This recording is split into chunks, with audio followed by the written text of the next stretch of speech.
बिस्मिल्लाहिर्रहमानिर्रहीम। अस्सलामु अलैकुम दोस्तों, उम्मीद आप सब खैरियत से होंगे। शाहजहां पार्ट 22।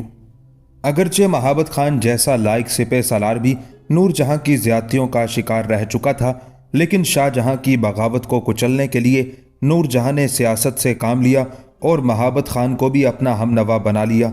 अब सूरत हाल ये थी कि ज़्यादातर उमरा नूरजहां के परचम तले जमा हो चुके थे। सिर्फ खाने खाना शाहजहां का साथ दे रहा था। शाहजहां ने आगे बढ़कर वो खजाना लूट लिया जो कंधार की मुहिम के लिए मखसूस किया गया था। अब उसकी नज़र किले के शाही खजाने पर थी, मगर शाहजहां को अपने मंसूबे में कामयाबी हासिल ना हो सकी। उसने बड़ी आसानी के साथ आगरा शहर को लूट लिया क्योंकि उसकी कोई फसील नहीं थी।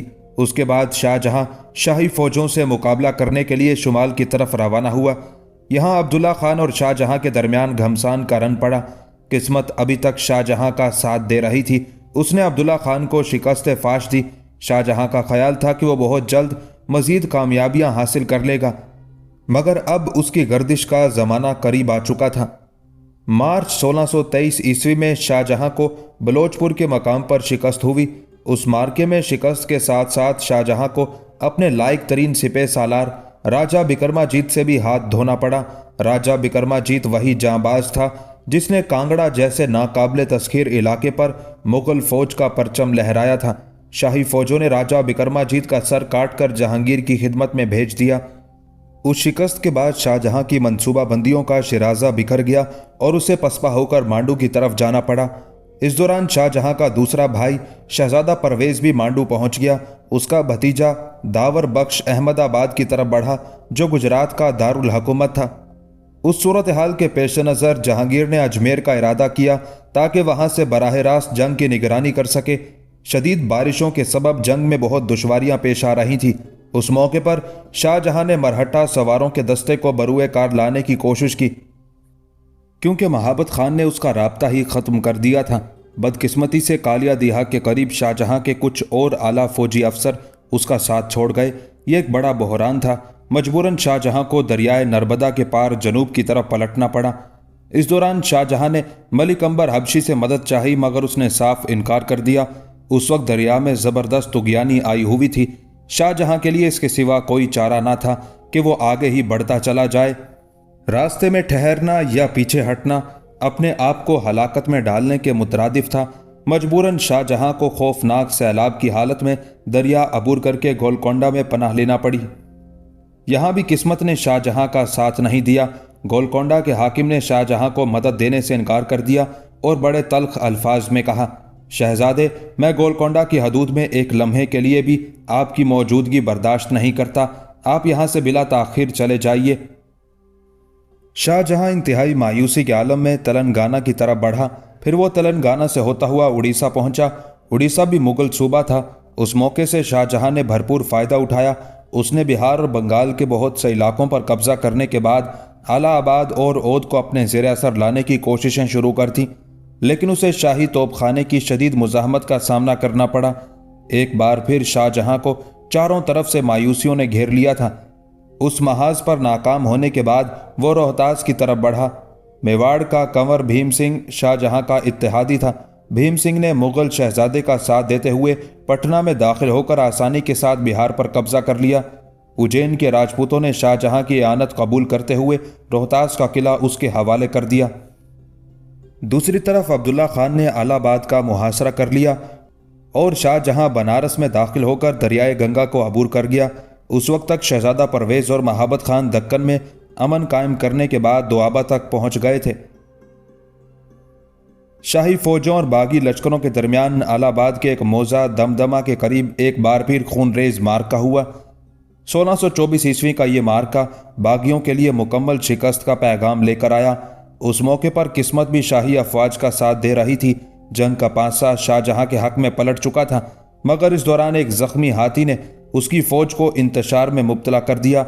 शाही फौज ने उस सूरत हाल से फ़ायदा उठाते हुए अपनी शिकस्त को फतह में तब्दील कर दिया। उस खूनरेज जंग में शाहजहां का एक वफादार साथी भीम सिंह भी मारा गया। शाहजहां बड़ी बेजिगरी से मुकाबला कर रहा था, मगर जख्मी हाथी की वजह से भगदड़ मच जाने के सबब सारी सफ़ें दरहम बरहम हो गई। इस कदर संगीन और नाजुक लम्हात में शाहजहां के 2 अफसरों ने बड़ी हाजिर दिमागी का सबूत देते हुए मुगल शहजादे के घोड़े की लगाम पकड़ी और उसे मैदान जंग से निकाल कर ले गए। अब शाहजहां बहुत शिकस्ता हो गया था। उसने शदीद मायूसी के आलम में बाप को आखिरी खत लिखा। ज़िले इलाही को नसीहत करना एक फर्जंद के लिए मुनासिब नहीं, मगर क्या करूं कि इस खादिम के सामने कुछ ऐसी ही मजबूरी आ पड़ी है। ये बात हर आकिल व दानिशमंद पर वाज़ेह है कि खुद गरजी और हसद के जज्बात अफलातून जैसे शख्स को भी उसके मर्तबे से गिरा देते हैं। फिर जिंदगी के नाहमवार रास्तों में एक औरत की क्या हैसियत है। ख़ास तौर पर मुल्की अमूर में औरतों की राय पर अमल करना हिमाकत के सिवा कुछ नहीं। ये नाचीज़ आज तक इस गलत फहमी में मुब्तला रहा कि उसकी हकीर खिदमात का कुछ ना कुछ सिला ज़रूर दिया जाएगा, मगर आज सूरत हाल ये है कि मेरी तमाम कुर्बानियों को नज़रअंदाज कर दिया गया है और एक औरत के कहने पर शाही अफवाज मेरे साथ दुश्मनों जैसा सलूक कर रही है। मेरी जागीरें जब्त करके उस शख्स को दे दी गई जो उस इनायात शाही का हरगिज़ सजावार नहीं था। अगर आलम पनाह अपनी आंखों से हालात का जायज़ा लें और अपने दिमाग से सोचें तो इस सरकश व बागी फर्जंद में महबूबियत के तमाम आसार नजर आ जाएंगे। अभी वक्त है कि ज़िले इलाही अपने फैसलों पर नजर सानी कर लें और अपनी ज़ात को इस औरत के जाल से आज़ाद कर लें जो ज़ाती मफाद के लिए अजीम मुगल सल्तनत से एक खौफनाक खेल खेल रही है। आपका नापसंदीदा और दूर अफ्तादा फर्जंद शाहजहां। जहांगीर ने उस बेटे का खत पढ़ा जो कभी तस्खीर व फतह की रोशन अलामत समझा जाता था। आज वही बेटा शिकस्त व नाकामी के नरगे में घिरा हुआ बाप के इंसाफ को आवाज़ दे रहा था। बाज़ लोगों का ख्याल था कि शाहजहां का ये खत बाप के दिल में किसी न किसी हद तक गुदाज पैदा कर देगा, मगर जहांगीर ने एक लफ्ज़ का भी असर कबूल नहीं किया और बाआवाज़ बुलंद तमाम दरबारी उमारा के सामने कहा, हम हिंदुस्तान की हुकूमत एक जामे शराब के बदले नूर जहां के हाथों फ़रोख्त कर चुके हैं। जिसे हमारी तवज्जो दरकार है उस पर लाजिम है कि वो दिलो जान से मलिका आलिया की इयानत करे। हिंदुस्तान की किस्मत का फैसला हो चुका था और नूर जहां को उसी दिन का इंतज़ार था। जहांगीर के दिलो दिमाग पर कब्जा हासिल करने में उसे बड़ी दुश्वारियां पेश आई थी, मगर किसी न किसी तरह वो अपनी मंजिल पर पहुंचने में कामयाब हो चुकी थी। जहांगीर का यह ऐलान सुनने के बाद अरसलान बेग खुशी से पागल हो गया था। शाहजहां और अर्जुमंद बानों की दरबदरी ने उसके इंतकामी जज्बात को बहुत तस्कीन पहुंचाई थी। वह उसी सरशारी के आलम में आत्माराम के पास पहुंचा और चीख कर बोला, ज्ञानी, आज मेरा ख्वाब शर्मिंदा ताबीर हो गया। शिद्दत जज्बात से अरसलान बेग की आवाज़ कांप रही थी। अब अर्जुमंद और शाहजहां जिल्लत व नाकामी की मंजिल के मुसाफिर हैं। शाही भेड़िए उनके ताक़ुब में हैं और वो किसी खरगोश की मानिद इधर उधर जंगलों में छुपते फिर रहे हैं। ये सब मेरे मंत्रों का करिश्मा है अरसलान। आत्माराम भी खुशी से दीवाना हो गया था। मैंने तुझसे बहुत पहले कह दिया था कि हमारे देवता शाहजहां पर अजाब नाजिल करके रहेंगे, और आज वो दिन आ गया। अब भिखारी मुबारक शाह भी उसे तबाही से नहीं बचा सकता। आत्माराम, तेरा ज्ञान क्या कहता है? अरसलान बेग ने पुरजोश लहजे में पूछा। शाहजहां और अर्जुमंद बानों का क्या हशर होगा? आत्माराम कुछ देर तक आंखें बंद किए बैठा रहा। फिर उसने कागज पर आड़ी तिरछी लकीरें खींचते हुए कहा, सितारे कहते हैं कि शाहजहां को बगावत के जुर्म में कत्ल कर दिया जाएगा या फिर वो किसी मैदान में लड़ता हुआ मारा जाएगा। बस तारीख कैद ही उसका मुकद्दर है। अब उसे मुकम्मल बर्बादी से कोई नहीं बचा सकता। ये पेशगोई सुनकर अरसलान बेग झूमने लगा और अर्जुमंद बानो बेवा हो जाएगी। यकीनन, आत्माराम ने ऊंची आवाज में कहा, आकाश पर यही लिखा है। फिर मैं अर्जुमंद बानो को दूसरी शादी के लिए मजबूर कर दूंगा। अरसलान बेग अपने होशो हवास में नहीं था। मलिका आलिया उसे मेरे हवाले कर देंगी और फिर मैं अर्जुमंद बानो को बताऊंगा कि इस जंग में कौन जीता। अरसलान, अब तेरे लिए फतह ही फतह है। आत्माराम की शोबदाबाजियां अपने अरूज पर थी। अनकरीब तुझे और भी कामयाबियां हासिल होंगी, मगर तेरे रास्ते की सबसे बड़ी रुकावट मुबारक शाह है। अगर इस मौके पर इस भिखारी से निजात हासिल कर ली जाए तो किस्मत की देवी नए अंदाज से तुझ पर मेहरबान हो जाएगी। मुबारक शाह का नाम सुनकर अरसलान के जहन में कई मनाजिर उभर आए। वो बहुत देर तक खामोश बैठा कुछ सोचता रहा और फिर हज़ियानी अंदाज में बोला, हाँ ज्ञानी, अब इस भिखारी का वक्त भी पूरा हो चुका है। मलिका आलिया को भी इससे अपनी तौहीन का इंतकाम लेना है। یہ کہہ کر ارسلان بیگ آتما رام کی جھونپڑی سے نکلا اور شاہی محل کی طرف روانہ ہو گیا۔ اس وقت نور جہاں اپنی فتح کا جشن منا رہی تھی کہ ارسلان بیگ نے شرف باریابی کی اجازت چاہی۔ نور جہاں نے فوراً ہی ارسلان بیگ کو خلوت میں بلا لیا۔ ارسلان بیگ نے کمرے میں داخل ہوتے ہی نور جہاں کو ایک طویل سجدہ کیا اور پھر سر اٹھا کر بولا، ملکہ عالیہ کو یہ عظیم الشان فتح مبارک ہو۔ سارے ہندوستان کی پیشانیاں آپ کو سجدہ کرنے کے لیے بے قرار ہیں۔ میں نے رسم سجدہ کی ابتدا کر دی ہے، آپ دوسرے اہل دربار کو بھی اس امر کے لیے مجبور کریں۔ ارسلان کے سجدہ ریز ہوتے ہی نور جہاں نے ایک عجیب سی آسودگی کا احساس کیا تھا اور اس کے سینے میں بھی یہ خواہش کروٹیں لینے لگی تھی کہ جس طرح درباری امراء شہنشاہ کو سجدہ کرتے ہیں اسی طرح وہ لوگ اس کے سامنے بھی اپنے اٹھے ہوئے سر جھکا دیں۔ پھر جب ارسلان نے اس طرف اشارہ کیا تو نور جہاں کی تمناؤں کی لہ تیز تر ہو گئی۔ ہم نے تیرا سجدہ قبول کیا ارسلان، مگر ابھی وہ وقت نہیں آیا ہے کہ مغل امراء ہمارے سامنے اپنی پیشانیاں زمین پر رکھ دیں۔ نور جہاں کے لہجے میں بڑی خلش تھی، جذباتی ہونے کے باوجود ابھی اس کے دل پر دماغ کی حکمرانی تھی۔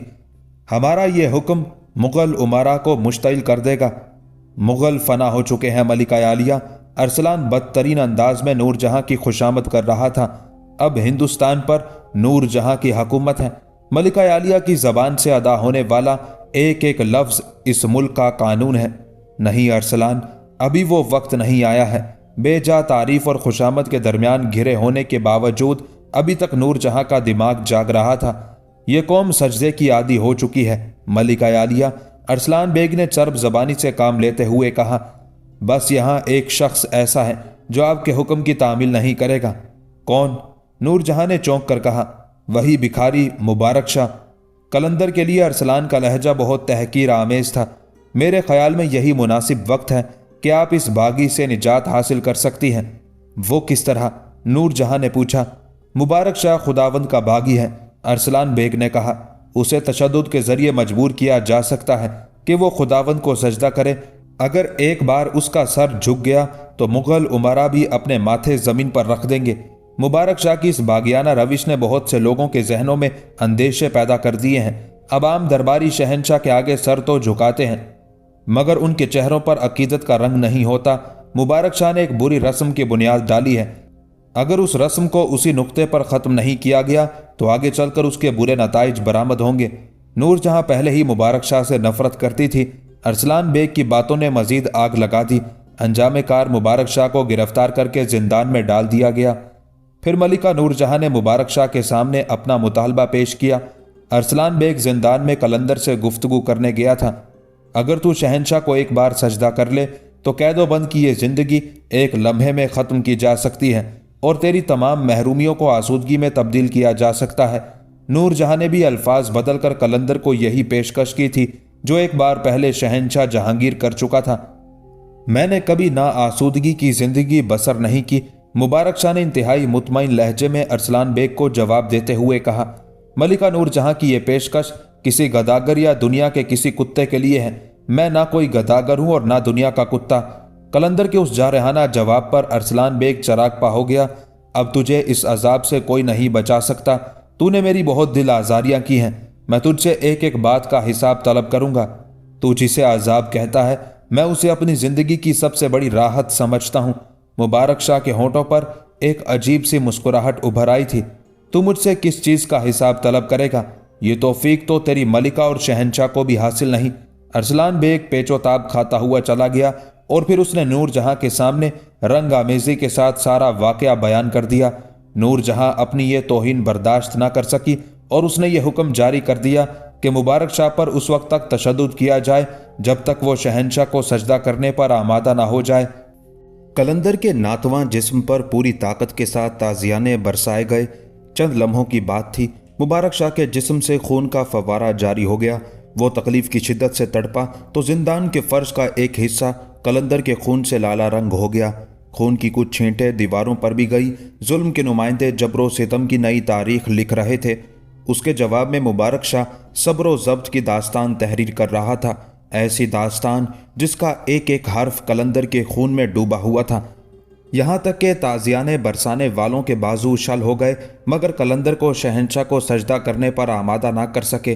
اس کی زبان سے बार बार यही अल्फाज अदा हो रहे थे, मैं तो एक को सजदा कर चुका, फिर ये दूसरा कौन है?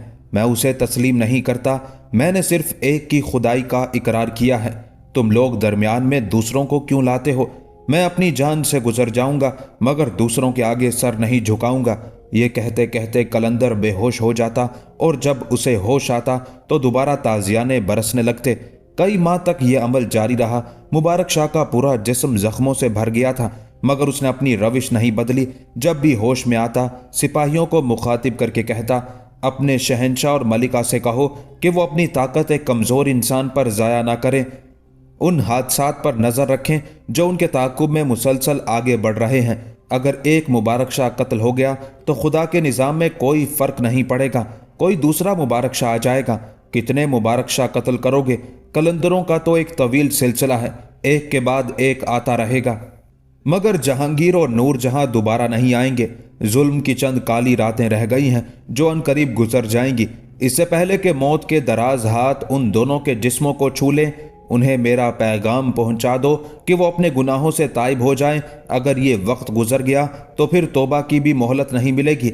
मैं अब भी अपने जख्मों को फरामोश करने के लिए तैयार हूं, लेकिन उन्हें चाहिए कि वो शाहजहां की इज़ा रसानी से हाथ उठा लें। शाहजहां इस ज़मीन पर तन्हा नहीं है। अगर सारा हिंदुस्तान भी मुखालिफ हो जाए तो उसका कुछ नहीं बिगड़ेगा। वो मेरा शहंशाह है। मेरी आंखें उसके खुर्शीद इक़्तिदार को तलू होते देख रही हैं। जुल्म की स्याह रात सिसक सिसक कर दम तोड़ रही है। वो देखो, शब के पसे मंजर से रोशनी की मध्यम किरणें फूट रही हैं। कल यही किरणें दहकता हुआ अंगारा बन जाएंगी। मैं तुम सबको खबरदार करता हूँ कि अपने अपने पैराहन बचा लो, वरना इंकलाब की यह आग तुम्हारे जिस्मों को जलाकर राख कर देगी। सिपाही घूर कर उस तरफ देखने लगते जिधर मुबारक शाह इशारा करता, मगर वहां उन्हें जिंदान के अंधेरों के सिवा कुछ नजर नहीं आता। फिर जब सिपाहियों ने कलंदर का यह पैगाम मलिका नूरजहां तक पहुंचाया तो वो कुछ देर के लिए खौफजदा हो गई। शाहजहां के इक़्तिदार में आ जाने की पेशगोई बड़ी खौफनाक थी। नूरजहां ने अपनी समातें बंद कर ली और हज़ियानी अंदाज में चीखने लगी, मुबारक शाह झूठ बोलता है। जख्मों की कसरत और तशद्दुद की ज्यादती ने उसके होशो हवास छीन लिए हैं। वो अपना जहनी तवाजुन खो बैठा है और आलम वहशत में बेरब्त बातें कह रहा है। अब शाहजहां को दुनिया की कोई ताकत अरूज से हमकिनार नहीं कर सकती। अरसलान बेग पर भी मुबारक शाह की बातों की दहशत तारी थी। कलंदर ने जिस तरह ये मुसलसल तशद्दुद बर्दाश्त किया था, अरसलान बेग की नज़रों में ये एक अनहोनी और नाकाबिले यकीन बात थी। इस कदर जख्म खाने के बाद अपने इरादे पर कायम रहना एक हैरान कुन अमल था। जब अरसलान बेग की समझ में कुछ नहीं आया तो उसने नूरजहां को मशवरा देते हुए कहा, शाहजहां का ये हिमायती हुकूमत वक्त का सबसे बड़ा बागी है, इसे इसके जुर्म की इबरतनाक सजा मिलनी चाहिए। नूरजहां परेशान नजरों से अरसलान की तरफ देखने लगी। ये मुबारक शाह के कत्ल के लिए बेहतरीन मौसम है। अरसलान ने नूरजहां को कलंदर के खिलाफ उकसाने की कोशिश की। जहां मैदान जंग में हर तरफ इंसानी सर कट कट कर गिर रहे हैं, वहां मुबारक शाह का सर भी तन से जुदा हो गया तो कोई फर्क नहीं पड़ेगा। मैंने अंदाजा किया है कि यह शख्स स्याह जबान रखता है। अगर इसकी जबान नहीं काटी गई तो हुकूमत के खिलाफ की जाने वाली पेशगोई दुरुस्त भी साबित हो सकती है। नहीं अरसलान, नूरजहां ने घबराए हुए लहजे में कहा, अभी मुबारक शाह को जिंदान के अंधेरों में पड़ा रहने दो। जिस रोज शाहजहां अपने अंजाम को पहुंचे उसी दिन कलंदर को भी कत्ल कर दिया जाए। नूरजहां मुबारक शाह की बातें सुनकर दहशत ज़दा हो गई थी, इसलिए कलंदर के कत्ल का हुक्म जारी ना कर सकी। दूसरी तरफ शाहजहां को हर महाज पर शिकस्त हो रही थी। अब उसके पास मायूसियों के सिवा कुछ नहीं था। अगरचे बाद में मलिक अंबर हबशी ने भी शाहजहां से इत्तेहाद कर लिया था, मगर खुद उसके सिपे सलारों की गद्दारी ने उसे ये बुरे दिन दिखाए। उसी मार का आराई के दौरान खाने खाना का बेटा दुराब खान भी गद्दारी कर गया, जिसे बाद में कत्ल कर दिया गया। गर्दिश रोज़ो शब से घबराकर शाहजहां इंतहाई शिकस्ता दिली के साथ बिरार की तरफ बढ़ा। इस दौरान एक और तकलीफ दे वाक़या पेश आया जिसने शाहजहां की पूरी बिसात ही उलट कर रख दी। शाहजहां के सबसे लायक सिपे सलार अब्दुल्ला खान ने उसके सामने अपनी तलवार तोड़ दी। ये क्या है अब्दुल्ला खान?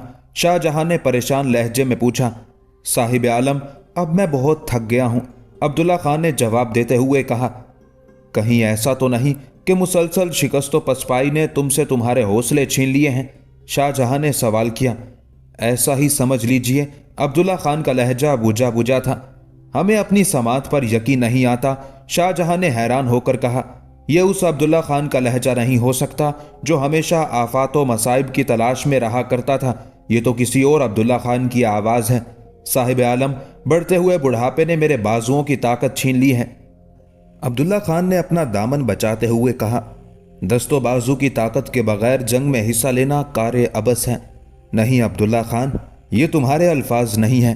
شاہ جہاں نے شدید حیرت کے عالم میں کہا، یہ تو کوئی اور بول رہا ہے۔ آخر عبداللہ خان نے اپنے دل کی بات کہہ دی، صاحب عالم، اب میں اس کشت و خون میں مزید حصہ نہیں لے سکتا۔ عبداللہ خان بہت اداس نظر آ رہا تھا۔ میرا خیال تھا کہ جنگ کا یہ طوفان کسی بڑی تباہی کے بغیر گزر جائے گا، مگر موت کی آندھی کے جھونکے دم بدم تیز ہوتے جا رہے ہیں۔ آپ نے دیکھا ہوگا کہ اس آندھی میں کیسے کیسے تناور درخت گر گئے۔ کاش ذل الہی اپنے فیصلے پر نظر ثانی کر لیتے اور ایک حقدار کو خوشدلی کے ساتھ اس کا حق دے دیتے، مگر یہ خواب شرمندہ تعبیر نہ ہو سکا۔ سیاسی امور میں ملکہ عالیہ کی مداخلت بڑی تکلیف دہ عمل ہے۔ اب اس عمل کو کسی طرح روکا نہیں جا سکا۔ ہر گزرنے والا دن بتا رہا ہے کہ ایک عورت ہندوستان کے تمام مردان شجاع کو اپنی ضدوں کے مقتل میں لے جا کر ان کے سر نیلام کر دے گی۔ میں موت سے نہیں گھبراتا صاحب عالم، مگر یہ صورتحال بھی برداشت نہیں ہوتی کہ دونوں طرف سے اپنا ہی زیاں ہو رہا ہو۔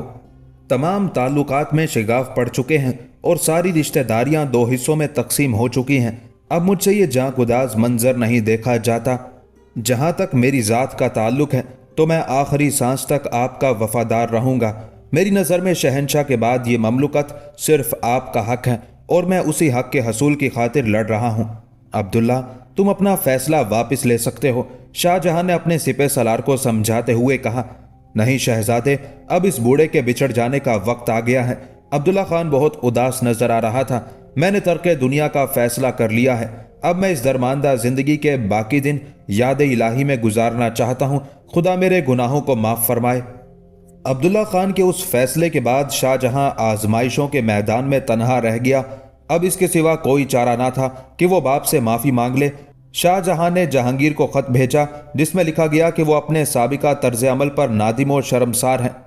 شاہ جہاں کے اس خط نے دارالحکومت میں ہلچل سی مچا دی۔ شہزادے کے دشمنوں نے اپنی فتح کا جشن منایا۔ نور جہاں کو زمانہ ساز عمرا نے مبارکبادیں پیش کی۔ ان خوشامدیوں کی قطار میں ارسلان بیگ سب سے آگے تھا۔ اس نے نور جہاں کو مشورہ دیتے ہوئے کہا، ملکہ عالیہ، شہنشاہ سے کہیے کہ وہ شاہ جہاں کو آگرہ طلب کر لیں اور پھر اسے قلعے میں نظر بند کر دیا جائے۔ یہ باپ اور بیٹے کا نازک معاملہ ہے۔ کسی بھی وقت شہنشاہ کے دل میں شاہ جہاں کی طرف سے نرم گوشے پیدا ہو سکتے ہیں۔ اس سے پہلے کہ شفقت پدری کے دریا میں طغیانی آئے، شاہ جہاں سے ہمیشہ کے لیے پیچھا چھڑا لیا جائے۔ ارسلان بیگ نور جہاں کو شاہ جہاں کے قتل کا مشورہ دے رہا تھا۔ نور جہاں نے ارسلان بیگ کی باتیں بہت غور سے سنی۔ اگر اس کی جگہ کوئی جذباتی عورت ہوتی تو آنکھیں بند کر کے اس کے مشورے پر عمل کر ڈالتی، مگر نور جہاں ایک دور اندیش اور ذہین عورت تھی۔ اس نے مغل شہزادے کی گرفتاری کے بجائے صرف شاہ جہاں کی معافی پر قناعت کی۔ فی الوقت اس کے لیے یہی کامیابی کافی تھی کہ شاہ جہاں کو مکمل طور پر شکست ہو چکی ہے۔ نور جہاں نے جہانگیر کو مشورہ دیتے ہوئے کہا، ذل الہی، شہزادہ اپنی حرکات پر نادم ہے۔ آپ وسیع القلبی سے کام لیتے ہوئے شاہ جہاں کو معاف فرما دیں، مگر اس کے ساتھ ہی شہزادے سے اس بات کی ضمانت بھی لے لیں کہ آئندہ اس کی طرف سے کوئی باغیانہ اقدام نہیں کیا جائے گا۔ ہماری سمجھ میں نہیں آتا کہ یہ ضمانت کس طرح فراہم کی جائے۔ جہانگیر اپنی روز بروز گرتی ہوئی صحت کی وجہ سے ذہنی طور پر منتشر رہنے لگا تھا اور اس کی قوت فیصلہ جواب دیتی جا رہی تھی۔ شاہ جہاں کو لکھ دیجئے کہ وہ اپنے دو بیٹے بطور ضمانت شہنشاہ کے حضور بھیج دے۔ نور جہاں نے بڑی ہوشیاری کے ساتھ اپنے شوہر کو نئی راہ دکھائی اور اس کے ساتھ ہی شاہ جہاں کو تنبیہ کرتے ہوئے یہ بھی لکھ دیجئے کہ اگر پھر کبھی اس کی نیت میں کوئی خلل واقع ہوا تو دونوں شہزادوں کی زندگی کو شدید خطرہ لاحق ہو سکتا ہے۔ نور جہاں نے بڑی ذہانت سے اپنا منصوبہ پیش کیا تھا۔ جہانگیر نے حیرت و مسرت کے ساتھ اپنی ہوش مند بیوی کی طرف دیکھا۔ نور جہاں، اگر اس تھکی ہوئی زندگی کے سفر میں تم ہمارے دوش بدوش چلتے ہوئے ہمیں سہارا نہ دیتی تو ہم اب تک لڑکھڑا کر زمین پر گر چکے ہوتے۔ نہیں ذل الہی، اس کی نوبت کبھی نہیں آئے گی، ملکہ ہند نے اپنی اس توبہ شکن مسکراہٹ کے ساتھ کہا جس کے سحر میں جہانگیر بہت دنوں سے گرفتار تھا۔ جب تک نور جہاں کی آخری سانس باقی ہے اس وقت تک وہ آپ کو گرنے نہیں دے گی، اور خدا نخواستہ وہ منحوس ساعت آ گئی تو آپ اس کنیز کو پہلے قربان ہوتے ہوئے دیکھیں گے۔ نور جہاں کے اندازے دل ربائی نے ایک بار پھر جہانگیر کے دل و دماغ کو جکڑ لیا تھا، اور پھر اس کے بعد جہانگیر کی طرف سے شاہ جہاں کو لکھ دیا گیا: ماں بدولت نے اپنے بے مثال کرم سے کام لیتے ہوئے تمہاری درخواست پر غور کیا۔ تمہارے جرائم بہت زیادہ تھے، مگر ہماری شفقت یہ گوارا نہیں کرتی کہ تمہیں اپنے حضور سے خالی ہاتھ لوٹا دیں۔ تمہارے سارے قصور معاف کر کے تمہیں اس شرط کے ساتھ امان دی جا سکتی ہے کہ تم اپنے 2 بیٹے ضمانت کے طور پر دربار شاہی کی طرف روانہ کر دو۔ یہ ضمانت محض اس لیے ہوگی کہ تم آئندہ احکام شاہی کے خلاف سرکشی اختیار نہیں کرو گے۔ اگر تمہارے سینے میں ہوس اقتدار نے دوبارہ سر اٹھایا تو دونوں شہزادوں کی زندگی کو کسی بھی قسم کا نقصان پہنچ سکتا ہے۔ شاہ جہاں نے باپ کا خط پڑھا اور اس کے چہرے پر مایوسیوں کا دھواں پھیل گیا۔ کیا ہوا صاحب عالم؟ ارجمند بانو نے شوہر کو اس قدر اداس دیکھ کر پوچھا۔ شاہ جہاں نے جواب دینے کی بجائے شہنشاہ کا خط ارجمند بانو کے سامنے رکھ دیا۔ ارجمند نے حکم شاہی کا بغور جائزہ لیا اور پھر نہایت شگفتہ لہجے میں کہا: آپ کا مقصد تو پورا ہو چکا، پھر آپ اتنے شکستہ کیوں نظر آ رہے ہیں؟ بے شک شہنشاہ نے شفقت و محبت سے کام لیا، مگر میرے بیٹوں کی ضمانت کیوں طلب کی گئی؟ شدت جذبات سے شاہ جہاں کی آواز میں ارتعاش پیدا ہو گیا تھا۔ کاش یہ شرط عائد نہ کی جاتی تو میں سمجھ لیتا کہ شہنشاہ کے دل میں میرے لیے کوئی گنجائش باقی ہے۔ اس معافی نامے میں بڑی جارحیت پوشیدہ ہے، جیسے میں ان کا بیٹا نہیں، حکومت کا بدترین باغی ہوں۔ جن شہزادوں کو بطور ضمانت دربار میں طلب کیا جا رہا ہے وہ بھی انہی کا خون ہے۔ آخر وہ مجھے اتنا کمزور کیوں کر دینا چاہتے ہیں؟ ارجمند بانو شاہ جہاں کے اس سوال کا کوئی جواب نہ دے سکی۔ میرا خیال تھا کہ اس قدر خون ریزی کے بعد شہنشاہ ایک عورت کے طلسم سے آزاد ہو چکے ہوں گے، مگر ایسا لگتا ہے کہ ذل الہی نے اپنے دماغ سے کام لینا چھوڑ دیا ہے۔ اس معافی نامے کی تحریر سے صاف پتہ چلتا ہے کہ وہ مجھے میرا حق دینا نہیں چاہتے۔ میرا ناکارہ بھائی شہزادہ شہریار ہی آج کل ان کا منظور نظر ہے، اور یہ انقلاب یوں ہی نہیں آیا ہے۔ شہزادہ شہریار ملکہ ہند کا داماد بھی ہے۔ شہنشاہ نے باقی سارے رشتے فراموش کر دیے ہیں اور اب یہی ایک رشتہ معتبر ٹھہرا ہے۔ جانے دیجئے صاحب عالم، قسمت میں یہی لکھا تھا۔ ارجمند بانو نے شکستہ دل شوہر کو تسلی دیتے ہوئے کہا: میں اپنی قسمت کا ماتم نہیں کر رہا ہوں ارجمند۔ اچانک شاہ جہاں کے لہجے کا وہی جلال لوٹ آیا تھا۔ میں نے جو کچھ حاصل کیا اپنی صلاحیتوں کی بنیاد پر بزور بازو حاصل کیا۔ مجھے اس کے چھن جانے کا کوئی غم نہیں ہے۔ میں شہنشاہ کا خوشامدی نہیں، ایک جانباز بیٹا ہوں۔ مجھے ہر وقت فردوس مکانی شہنشاہ ظہیر الدین بابر کی عظیم وراثت کا خیال ستاتا رہتا ہے۔ یہ وراثت صرف ایک عورت کی وجہ سے کس طرح برباد ہو رہی ہے۔ مجھے یقین ہے کہ شہنشاہ ابھی اس عورت کے حلقہ اثر سے نہیں نکلے ہیں جو رشتے کے اعتبار سے میری ماں بھی ہے، مگر ایک نادان اور خود غرض ماں جو معصوم بچوں کو اپنے باپ سے جدا کر رہی ہے۔ آج مجھے اندازہ ہوا کہ ملکہ ہند اقتدار کی حریص ہونے کے ساتھ ساتھ سنگ دل اور شفاق بھی ہے۔ وہ شہنشاہ کو مجبور کر سکتی تھی کہ معافی نامے میں یہ شرط نہیں رکھی جائے، مگر انہوں نے ایسا نہیں کیا۔ وہ میرے پیروں میں بیڑیاں ڈال دینا چاہتی ہیں کہ میں اپنے بیٹوں کو یرغمال کے طور پر دربار شاہی میں بھیج دوں اور اپنی مرضی کے مطابق جنبش تک نہ کر سکوں۔ آپ شہنشاہ کی شرط کو فوراً تسلیم کر لیجئے، ارجمند بانو نے پرجوش لہجے میں کہا۔ مجھے اولاد سے زیادہ آپ کی زندگی عزیز ہے۔ یہ تو صرف 2 بیٹوں کی شرط ہے۔ اگر ذل الہی میری تمام اولادوں کو ضمانت کے طور پر طلب کریں تو انہیں ایک لمحے کی تاخیر کے بغیر بھیج دیجئے۔ شاہ جہاں اپنی بیوی کے اس طرز کلام پر حیران رہ گیا۔ صاحب عالم، آپ تاخیر نہ کیجئے، ارجمند بانو بار بار اصرار کر رہی تھی۔ میرے تمام بچے آپ کی عزت و وقار پر قربان۔ بے شک یہ سب کی سب آپ کی نشانیاں ہیں، مگر جب آپ ہی نہ رہے تو پھر میں ان نشانیوں کا کیا کروں گی؟ اس شکستگی کے عالم میں بیوی کا یہ سلوک دیکھ کر شاہ جہاں آپ دیدہ ہو گیا۔ ارجمند، میں ہمیشہ تمہاری رفاقت پر نازا رہا، مگر مجھے اتنا اندازہ نہیں تھا کہ میری خاطر تم اپنی اولاد بھی قربان کر دو گی۔ یہ ایثار کی بڑی مثال ہے۔ میں آخری سانس تک تمہارا احسان مند رہوں گا۔ تم اس وقت میرا ساتھ دے رہی ہو جب ساری دنیا میرے خلاف ہو چکی ہے۔ یہ ادنا قربانی ہے صاحب عالم۔ ارجمند کو تو اس وقت کا انتظار ہے کہ جب یہ بے وفا دنیا اس کی جان کا نذرانہ مانگے، پھر آپ دیکھیے گا کہ آپ کی ادنا کنیز کس طرح اپنی جان سے گزر جائے گی۔ ارجمند کا جذبہ جان نثاری اپنے عروج پر تھا۔ ایک ماں کے لیے سب سے بڑا امتحان یہی ہے کہ وہ اپنی اولاد سے جدا ہو جائے۔ شاہ جہاں نے رقت آمیز لہجے میں کہا: میری دعا ہے کہ خدا اب تمہیں کسی مزید آزمائش میں نہ ڈالے۔ वो मंजर बड़ा जागुदाज था जब शाहजहां के दो बेटे शहजादा दारा शिकोह और शहजादा औरंगजेब शाही फौजियों की निगरानी में दारुल हुकूमत आगरा की तरफ जा रहे थे। उस वक्त दारा शिकोह की उम्र 10 साल थी और औरंगजेब की उम्र 8 साल। रवानगी से कबल दोनों बच्चों ने अपने माँ बाप से पूछा था कि वो कहाँ जा रहे हैं। जवाब में अर्जुमंद बानो ने कहा था, तुम दोनों अपने मोहतरम दादा से मिलने आगरा जा रहे हो। शहंशाह तुम्हें देखने के लिए बहुत बेकरार हैं। बच्चों को रुखसत करते वक्त अर्जुमंद बानो के चेहरे पर ना अक्से मलाल था और ना जबान में कोई लड़खड़ाहट। उसने गैर मामूली सब्र व ज़ब्त का मुजाहरा किया था। फिर जब दारा और औरंगजेब आंखों से ओझल हो गए तो आंसुओं के चंद कतरों ने उसके रुखसार को भिगो दिया था, मगर होंठों पर शोरे फोगा नहीं था। शाहजहां ने घबराकर उसे तसल्ली देने के लिए अपना हाथ आगे बढ़ाया तो अर्जुमंद ने शोहर के शाने पर सर रख दिया। नहीं साहिब आलम, मैं औलाद की जुदाई का मातम नहीं कर रही हूं। यह तो दिल पर छाया हुआ हल्का सा गुबार था जो आंखों से बरस गया। दोनों शहजादों दारा शिकोह और औरंगजेब को शाही किले में देखकर नूरजहां के होंठों की मुस्कुराहट मजीद गहरी हो गई। अब उसके तसव्वुर में नई फतूहात के नए रंग उभर रहे थे। जहांगीर ने बुझे हुए चेहरे के साथ अपने दोनों पोतों को देखा। बढ़ती हुई बीमारी के सबब वो बहुत ज्यादा थका हुआ नजर आ रहा था।